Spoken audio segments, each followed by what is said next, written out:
Hi, everyone, and welcome back to Car Design Dialogues. I'm Christopher Ludwig, editor-in-chief here at Ultima Media and Car Design News.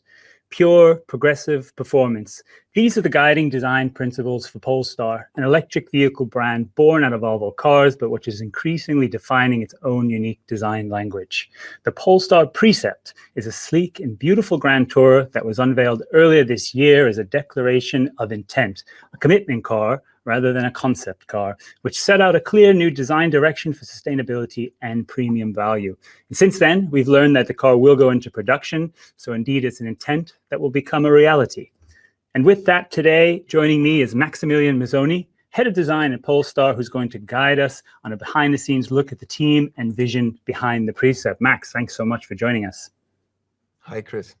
Max, why don't you tell us a little bit about where you are? And of course, I think we can see the beautiful Precept peeking out from behind us. So why don't you ground us a little bit in where you're sitting today? Yeah, I'm here in the design center in Gothenburg, and I have, you see it, right? The Precept back there, and that was the clay model that we did in advance to the real thing for the show car. Fantastic. So already seeing some of the dimensions and stuff, and we're gonna take a bit of a behind the scenes look now. So I'm gonna cut to a video where we get to meet more of the team behind the project and learn more about the principles that underline it, and then we're gonna come back to Max for a Q&A. So let's go behind the scenes. I sometimes struggle with the word simplicity because it's not about being simple. It's being about pure. It's saying what's right and necessary, and nothing more, but nothing less. Let me show you something. There's so many challenges right now. It's exciting, actually. And it's more the questions, which of the challenges do you not address because there's just too many messages? When the company is at the beginning, you have so much more freedom to explore, to what if we can do this, or what if we can do that? And so I feel like other companies really don't have that freedom because they already have kind of like a set, you know. It's also responsibility, though. I mean, you say freedom, and I totally agree with that.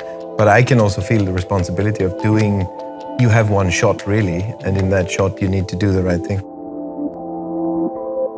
We are in a time where so many big, relevant things are changing, where designers are needed to redefine how they can be recycled or how products need to be used.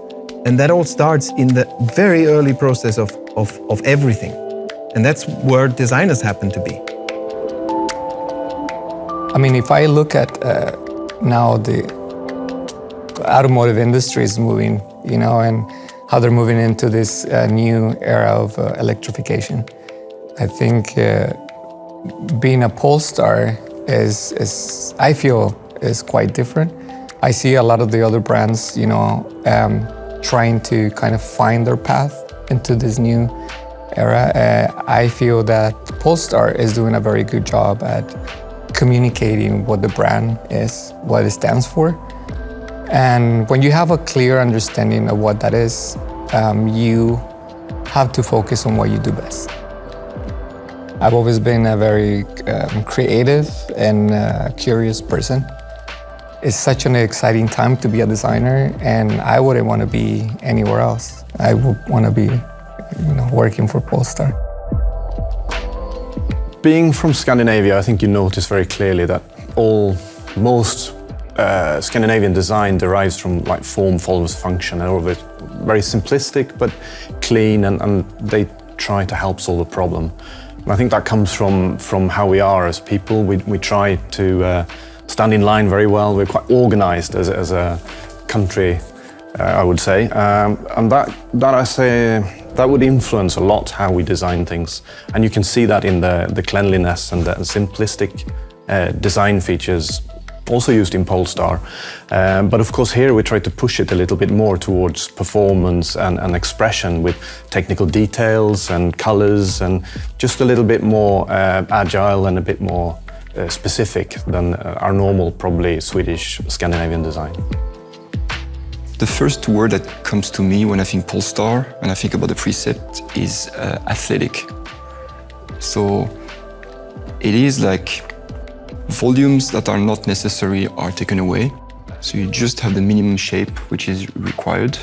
To mix performance and sustainability together is the first time I kind of hear that.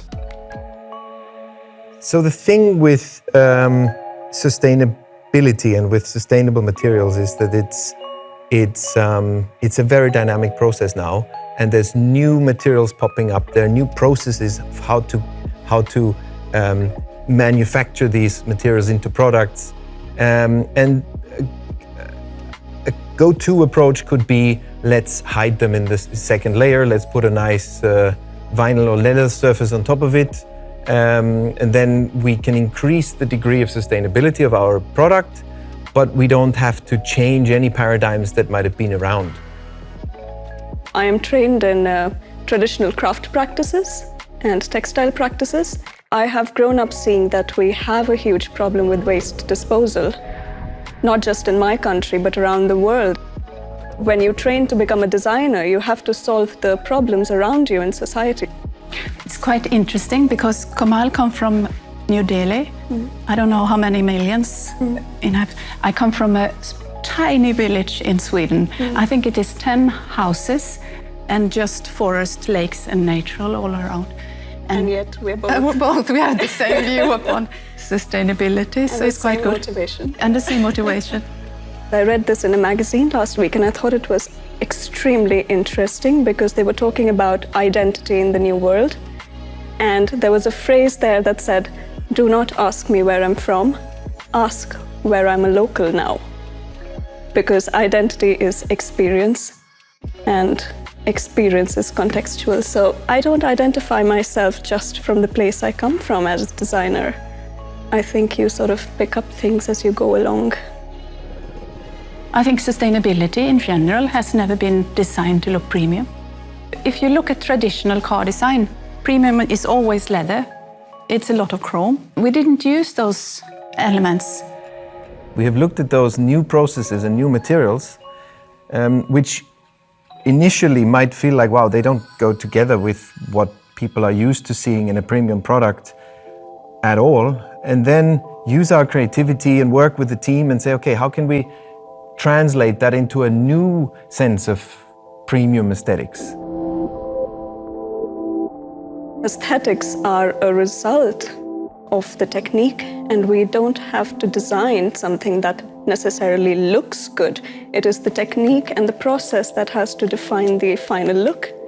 3D knit is a technique that is borrowed from the sportswear industry, or the textile is not produced on a roll. Rather, it is knitted, fit to shape. We just did not have to fight against the material in any way to make it look premium. And I think we have to redefine what premium means in our modern times. We cannot stick with old school definitions of what premium is.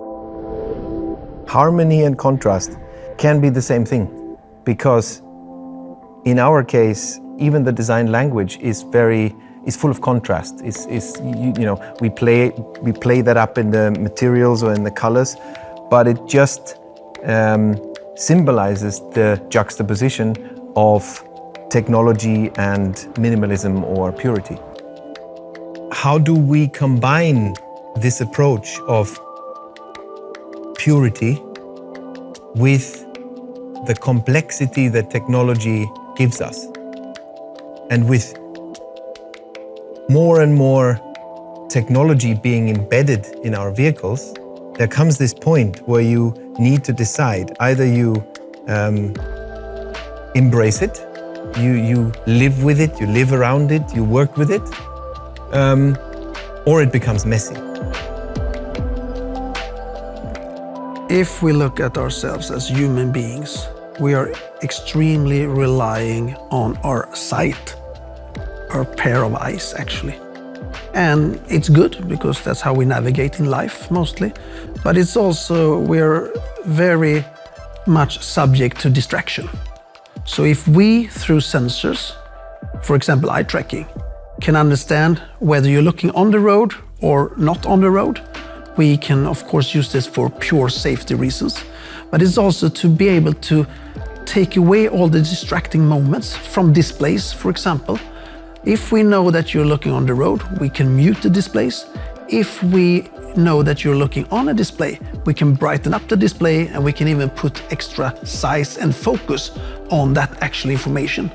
That will make it a way more safer experience while driving, and also more convenient. People might get that impression that design is something to make things good looking. Things are much deeper than that.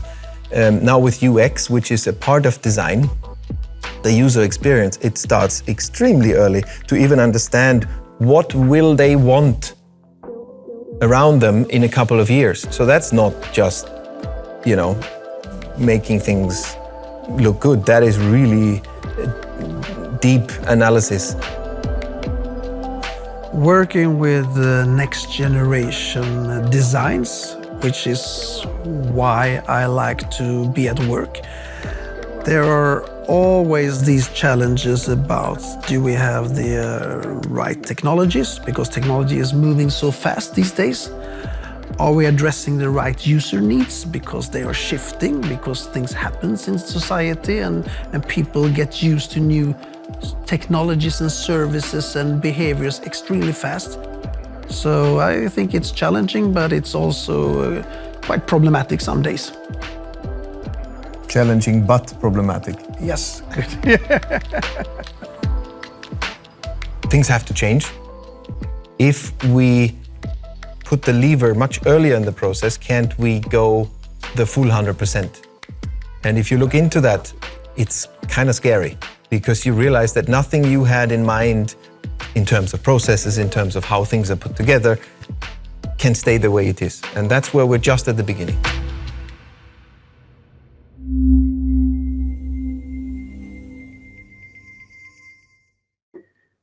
That was just stunning. I mean, what a great view that was in there, and I love that challenging but problematic little quirk there. Sort of implies that the team doesn't typically find challenges to be problematic, but in this case, maybe they slightly did. Yeah, I did react on that one. That was yeah, I did notice that. Max, one thing you said right at the beginning there.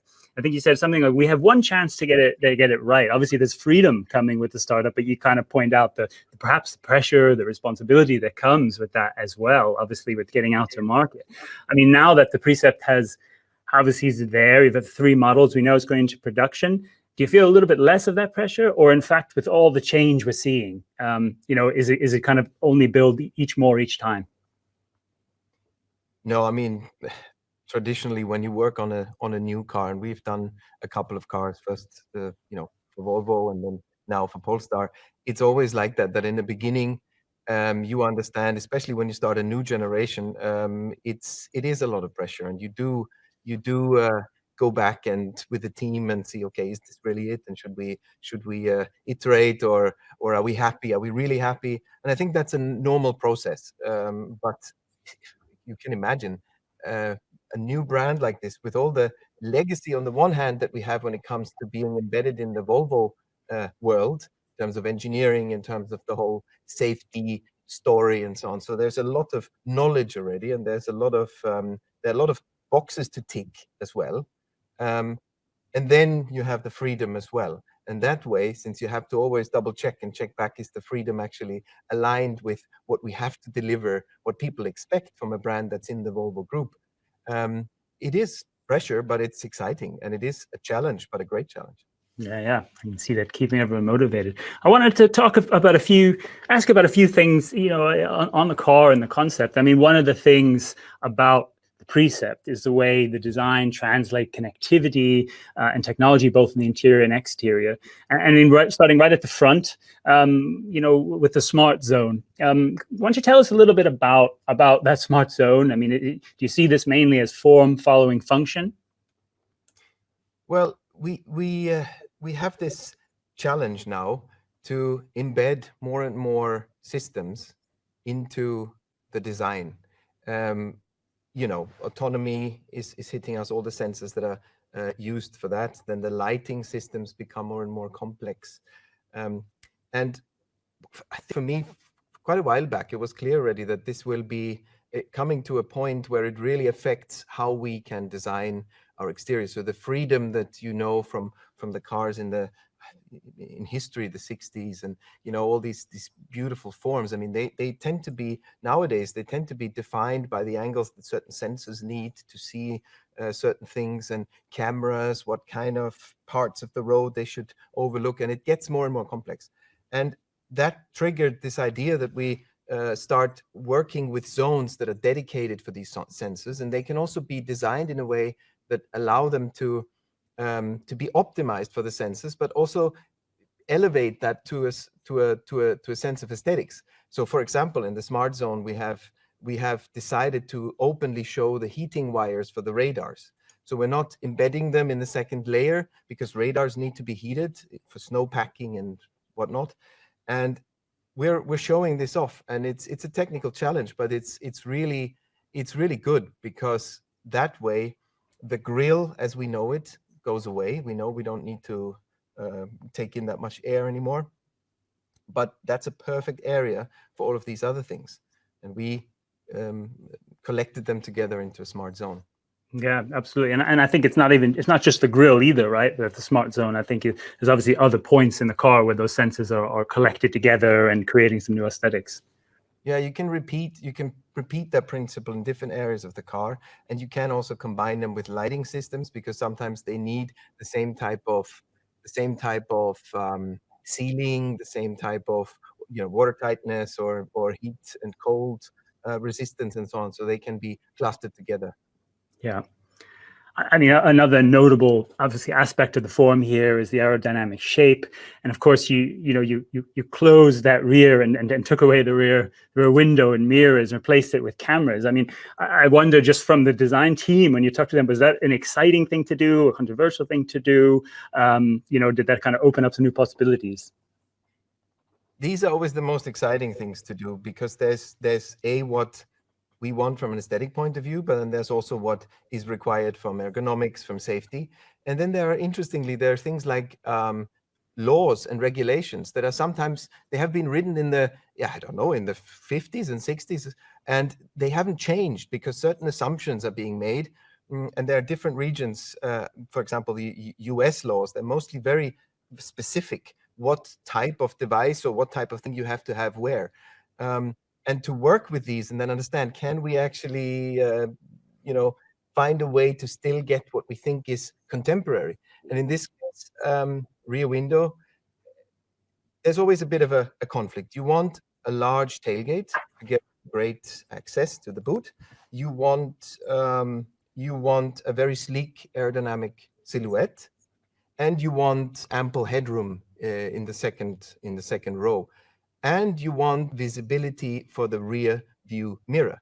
And this is like this kind of web of stuff that you need to respect.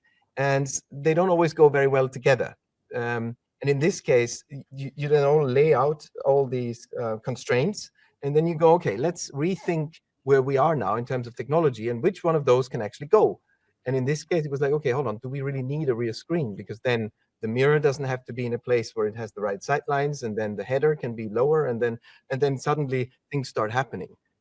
And this is what we did in this case.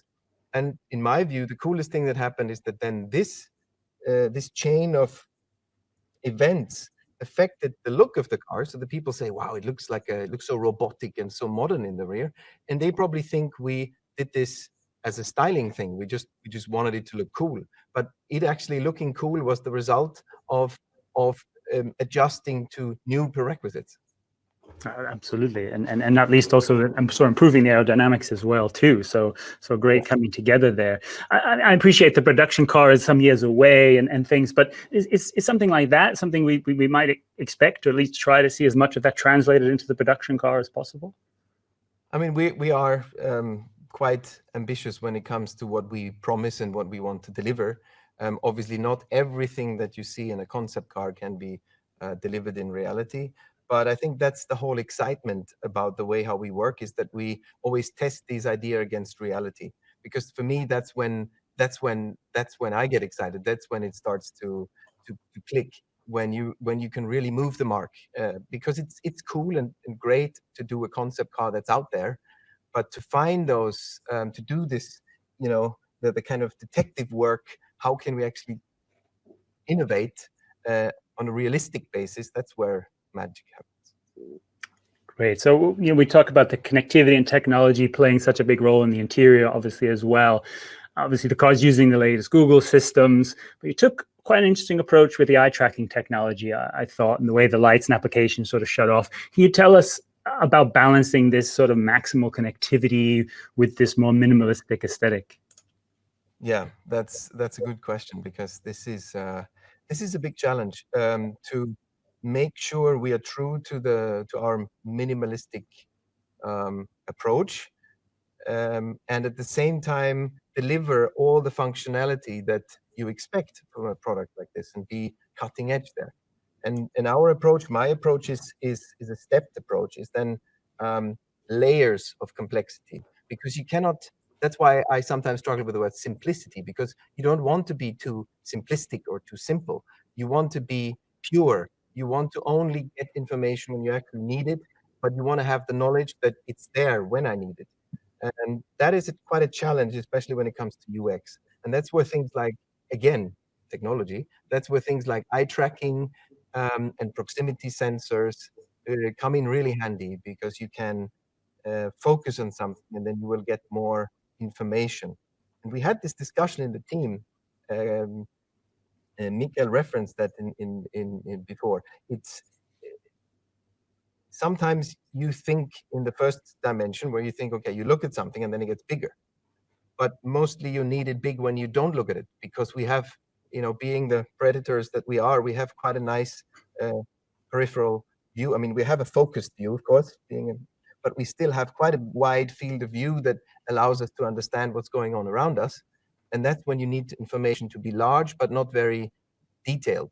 But when you then focus on it, you have made the conscious decision, now I want to see it. And then you get more information in the next layer. And that approach you can really see as a blueprint for aesthetics as well when it comes to Polestar. So if I may explain that, we have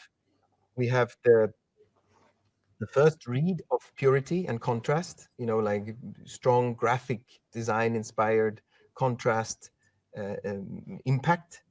And then when you want to engage more, you will get a second read, which is the sculpture and the emotion in the surfacing, because we still think, in spite of all the robotic feeling, that's an important thing.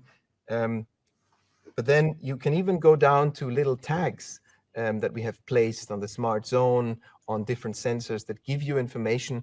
What's behind there? What is the sensor actually doing? And that's a very Polestar thing to do. You don't see it in the first read, but if you want to engage with it, it's all there. So another thing I definitely want to touch on in the interior are the materials, because it's so notable with the sustainable, the recycled PET bottles, etc.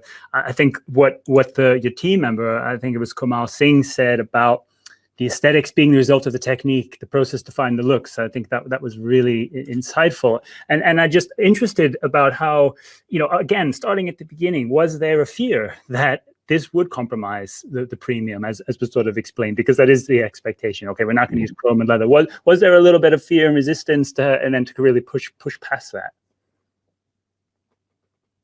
I wouldn't call it fear. I even think that when you're involved in a new brand, it is an obligation to question things, because I think, imagine you're getting the trust from the board, you're getting the trust from a whole group to say, okay, you guys, here you go. You have the task to create a completely new brand. If you then just apply the old paradigms over again and try to scale as quickly as possible with that in mind, I'm not sure. I wouldn't feel as proud and as confident as I'm now with our approach, which is really to go and say, okay, how can we create a new set of rules, a new set of aesthetics around new paradigms that have happened in society. And we are in the middle of a couple of big disruptions, and we are aware of them, and we look at them, and we turn the tools and the ways how to manufacture products in new ways, we turn that into design. And that's what Carl said, and I think that's brilliant. Yeah, absolutely. Do you see it? I mean, now that in a way, this design language is in a sense, resolved, improved the use of those. I mean, does the industry, does Polestar, Volvo have a kind of obligation to move faster towards these sorts of materials? Well, yes, of course. I think the whole industry is in a process of discovering the full breadth of the impact that we have on the environment, and everybody finds their own ways how to adjust their processes or how to rethink their products in order to mitigate that. And we at Polestar, we have disclosed the life cycle assessment for our Polestar 2 to really understand and to also be transparent and share with the public, with everybody. Look, generally, electric cars are great. We know that. Electrification is a great step in the usage of the product, if given you use the right energy mix. But even if you have the average energy mix, it's great because your emissions are, have no local emissions during the use. However, we know that in the early phase, when we produce an electric car, because of the batteries and other things, we still have a lot of work to do. And that's what we are open about, and that's what we're looking into. And the Precept is basically just a snapshot of our process to say, look, here we are, and that's where we are. These are the points where we're going in and starting from the design phase to really rethink our products. Yeah, absolutely. And I mean, now that we also know the car will go into production, and obviously Thomas Ingerleff also made some commitments that this will eventually be a carbon neutral production. And I think it was a point you articulated towards the end of the video that we cut to about, starting right at the beginning. So I guess, in terms of this next stage of going towards production of the Precept and obviously the other models that will be coming out, again, does it accelerate now, though, more? I mean, does it put, again, I've used this word pressure, maybe that's the excitement, but clearly, there's some real targets articulated now and expectations perhaps too. So how as a design team will you respond to that? Yeah, we have to always balance these things, because obviously when you innovate and you have a new solution, normally it comes at a cost, and the cost is higher the more scarcely used it is within the industry. So we have an interest to communicate these ideas, and we also hope that others communicate their ideas, and we can also always then pull together to get the suppliers to adopt new ways, more sustainable materials, processes that allow more sustainable materials to be used in large-scale production, because that is a challenge. And so I think we all will make these things more and more, we will allow them to accelerate more and more. Fantastic. And just a reminder to our audience, keep your questions and comments coming through. Even if we don't get through to some questions now, we will absolutely collect those questions, put them to Max and to Polestar further as well beyond this event as well. So Max, you designed the Precept, as it was called at the time, I think a commitment car. Now we know it will be a production car at or near the top of the range. But did you still, I mean, obviously commitment perhaps suggests that. Precept, the name suggests it. You must have had quite a view when you were designing these things that you wanted to set a tone for as much as possible that could become reality rather than just setting a vision. But I don't know how much you really knew at the time that it would go into production. Yeah, but that's what I mentioned earlier. We have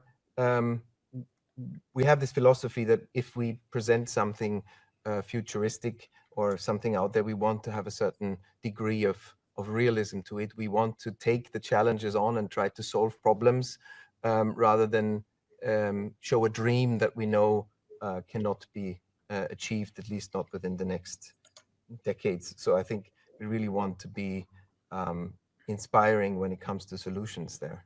And that was absolutely the same for Precept. And indeed, we obviously know there'll be models before that, Polestar 3, the electric SUV, which we're all expecting, I believe next year. And you also, again, earlier this year had said that of course, this Precept would set some tone and language for that as well. I mean, again, I appreciate that there's things you probably won't reveal now, but what are some of the key themes or even hidden gems that you're really kind of excited to move forward into already on the Polestar 3? Yeah, the exciting thing with our brand is that because we are embedded in this Volvo Group setup, we can really accelerate our product lineup quite a bit faster than if you have to start basically from scratch, where you don't have an industrial footprint, where you don't have the R&D community at such a large scale at your disposal. So that means that where others have to develop one car and wait for the revenue that comes back from this one car and then reinvest this or find investment from outside and so on, we could develop quite a couple of models. I mean, we have Polestar 1, Polestar 2, Polestar 3 coming, then we're working with Precept and so on. So we have quite a fast push for the Polestar brand. And there, Polestar 1 was based on the Volvo concept coupe from 2013, I think it was. And in that case, this car was the DNA donor for Volvo, the current complete generation. But it was clear that it was too exotic of an animal to really fit into the Volvo lineup, and it was a perfect fit to be the halo car for Polestar. If you think the car that it references back to, the P1800, the Volvo P1800, this car in its own right was a bit of a unicorn at the time, and we thought that's a very nice match for a halo car. But from that car, we were certain that quite quickly we had to move on and take it step by step and develop a unique Polestar design language. And that's where the Precept comes in as a very important messenger to say, this is the point, this is a declaration of intent where we're going. But we do not want to completely leave Volvo behind, because we like the affiliation with the brand Volvo, because for us as a startup, it's very good, because Volvo really gets a lot of trust out there, and that's something that we can that is very good for us to be associated with. Yeah, it's really interesting that you mentioned the P1800, and obviously earlier in the show we spoke to Robin Page on Volvo's human-centric design, and indeed that concept came up a few times. And as you mentioned, obviously you're in that family, but clearly, I think it's fair to say with each model you kind of defining yourself more, whether it's in the details like the Thor's hammer and the lighting with the line through it, or in the packaging. And we definitely understand the common values, but maybe are there other, what to you are some of the key points of distinction that really are set out now that you're going to kind of further lean on, if you like, further in that direction of distinction, whilst of course still maintaining the links which are clearly there? Yeah, I mean, Volvo has a very, very strong history on safety and on a very human-centric approach. And there is one element that in the Volvo universe was always missing a little bit, which is the performance side. And that's where Polestar is a perfect fit. Of course, maintaining some of the standards when it comes to safety, when it comes to quality that you are used to from Volvo, but it adds the performance aspect, and it adds a certain edge in technology. So we when it comes to the Google collaboration, for example, that's something that obviously Volvo will introduce as well, and so other OEMs, because it is a very reasonable thing to do. But Polestar was the first brand, not only in the Volvo car group or in the Geely group, but in the world, to collaborate with Google in the infotainment system. And I think that shows what Polestar sees as its mission, to really take these steps. And it's easier to do when you are a smaller brand with a more limited scope and a new definition of what your products are. Because this is the other thing, when you have a lot of legacy customers and they expect a certain next generation of a vehicle type, and it needs to be very much defined what type of vehicle are we talking about. With Polestar, we're not doing that. We don't have that approach. Polestar 2 is actually quite hard to define what car is it, but it doesn't matter. It's a car in its own right. It has a lot of character, and it's an extremely modern proposition. And that's what you can do with a new brand. Absolutely, and although I think the Precept obviously is a Grand Tourer, there's elements of it, whether it's the wheelbase and stuff, which also kind of defy your typical definition, if you like, of a model as well. So, I mean, I think we're just about running low on time here, Max, and I think maybe just one last question, because okay, we're here in Europe. Polestar 2 has arrived. Obviously, we're broadcasting to US time zone, but clearly China is super important. Car is produced in China. China is a home market for Polestar. And in the context of what we're talking about here, I mean, how important is the desire and distinction of the Chinese customer here as well? In fact, you mentioned in the video too that the UX isn't just a hunch, right? There's a lot of research and a lot of understanding of customers behind that. So I thought it would just be interesting just to touch on that. So I mean, we know that China is developing extremely rapidly when it comes to all types of electrification and new brands that are happening in China. So we think there's a lot of space and interest for a cutting-edge technology brand like we are in China.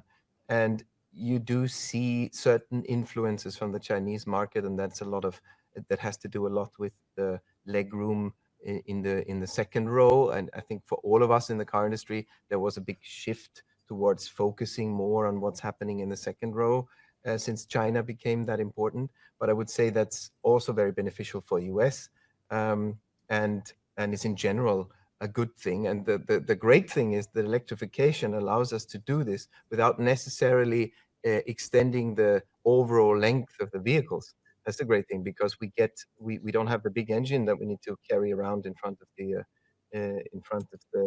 front wheels or over the front wheels. So we can really extend wheelbases and to the benefit of interior space without actually leaving a vehicle glass. And that's probably one thing we see. Well, fantastic. Well, Max, we're out of time for now, but I really want to thank you and also very much to the team who we got to see a glimpse of behind that video. What a fantastic group you have working with you there. Really excited to hear and learn more from you and from them, in the months and years ahead. So thanks again, Max, for your time today. Thanks a lot, Chris. Thank you. Our pleasure. And again, to our audience, hopefully, for the questions you sent through, we'll make sure we're putting them through to Max and the Polestar team. We'll take a short break shortly, but do stick around. We're back with more insight and videos from studios very soon. In the meantime, please take advantage of all the networking opportunities on our platform. Interact with your other delegates. We've got a great global design audience here. So thanks again to Max and the Polestar team. We'll be back soon. And thanks for joining us at Car Design Dialogues.